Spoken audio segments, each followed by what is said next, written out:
Good morning everyone. আজকে আমার good morning শুরু হচ্ছে ট্যাংরা মাছ পরিষ্কার দিয়ে। কালকে যখন মাছটা নিয়েছিলাম বললো যে পরিষ্কার করে দিচ্ছি, এখন এসে দেখছি শুধু পেট থেকে একটুখানি কিছু বার করেছে মুখটা, বাকি সবই আমাকে করতে হচ্ছে। যাই হোক, খাওয়া হচ্ছিল না বাছার জন্য, এখন একটু খাওয়া খেতে পারবো। এদিকে চা হচ্ছে, আজকে দুধ চা। চলো। হে হে, আজকে একটু চা খাচ্ছি বাটার দিয়ে। বাটার আবার পিনাট বাটার একসাথে? পিনাট বাটারটা অনেকদিন ধরে খাওয়া হয় না বলে খেয়ে নিই। প্রথমে বাটার মাখালে তারপর আবার পিনাট বাটার, কি অবস্থা! দেখি কেমন খেতে লাগে। আমি চলে যাচ্ছি। কেন? গ্যাস শেষ হয়ে গেছে। যা, ভাত খাওয়া হয়েছে, এটা একটু চাপিয়েছি, মাছ ভাজা হয়ে গেছে, গ্যাস শেষ। ঠিকই ফোন করো। ওকে। গ্যাস পাওয়া খুব চাপের ব্যাপার। না, দিয়ে দিয়েছে তো। হ্যাঁ, একটা কাকু আছে, খুব তাড়াতাড়ি আমাদেরকে দিয়ে দেয় কিছু মিনিটের মধ্যে। চলো আমি এবারে অফিস যাই। ওকে, এটা টেকা। 2 hours later. আজকে কি রান্না করেছি বলো তো? কি? বেগুন ট্যাংরা। বেগুন ট্যাংরা। সবাই ভাববে যে আমরা একটা তরকারি দিয়ে ভাত খাই, কিন্তু আমরা দুজন খেতে পারি না বেশি, জোর দুটো। হ্যাঁ, এই তাই হাঁপাহাঁপি হয়ে যায়, টাকা বাঁচায়। তাড়াতাড়ি নাও, পালাবো। কি এটা? বলো তো এটা কি বিস্কিট? এটা সেই ছোটবেলায় পাওয়া যেত না, নারকেল টেস্ট আর কোকোনাট বিস্কিট, গোল গোল। হ্যাঁ হ্যাঁ হ্যাঁ, একদম এক্স্যাক্টলি সেম টেস্ট, শুধু দেখতে আলাদা। এটা অনেক ভালো খেতে। আজকে কোথায় ঘুরতে নিয়ে যাবে? কোথাও না, আজকে কাজ আছে আমার। মার্কেটে যেতে হবে, বাজার করতে হবে। কিন্তু তাও কাজ আছে আমার। কাজ করে যাবে। ওকে।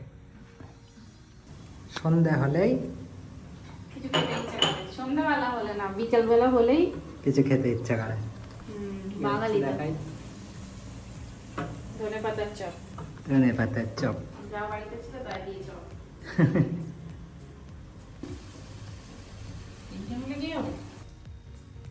তো আজকে আমরা হচ্ছে সন্ধ্যাবেলা একটু অন্যরকম খাচ্ছি।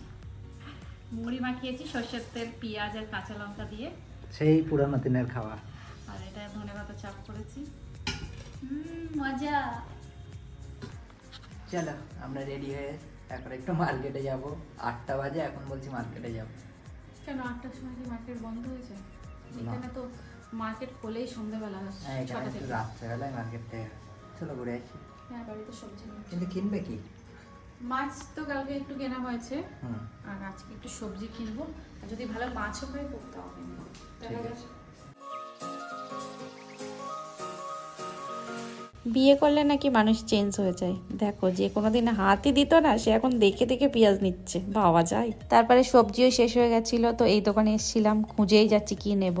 তারপরে আসলাম মেন এই দোকানে, ওকে বললাম চলো ওই দোকানে যাই। কেন বলো তো? কারণ এখানে পাওয়া যাচ্ছিল কুল। তো কুল কিনে আমরা গেলাম মাছের দোকানে এবং দেখছিলাম এখানে রূপম ফেল, কারণ ও মাছ চেনে না এবং কাকুকেই বলছিল প্লিজ মাছটা দেখে দাও। তারপর বাড়ির সামনের দোকান থেকে আমাদের ব্রেকফাস্টের জিনিসপত্র কিনে নিয়ে সোজা বাড়ি। কি করছো? দেখো। ওরে বাবা, দারুণ গ্রেভি হয়েছে তো। হুম, কড়াইশুঁটি দিলেও হতো বলো। দিলে হতো, এখন আর দিতে হবে না। চানা মশলা। আমরা সেই সকালবেলা ভিজে রেখেছিলাম, আর আজকে ফার্স্ট টাইম করবো। আমি করবো রুটি আর ও বানাচ্ছে চানা মশলা। ওকে, চলো বানিয়ে নিই। এটা হচ্ছে ফাইনাল লুক, বুঝলে? তো আমরা খেতে বসে গেছি, আর এখন বাজে 10টা। আজকে অনেক লেট হয়ে গেছে, কারণ বাজার করতে গেছিলাম। তো আজকের ভিডিওটা এখানেই শেষ করছি। কালকে দেখা হচ্ছে নতুন একটা ভিডিওতে। ততক্ষণ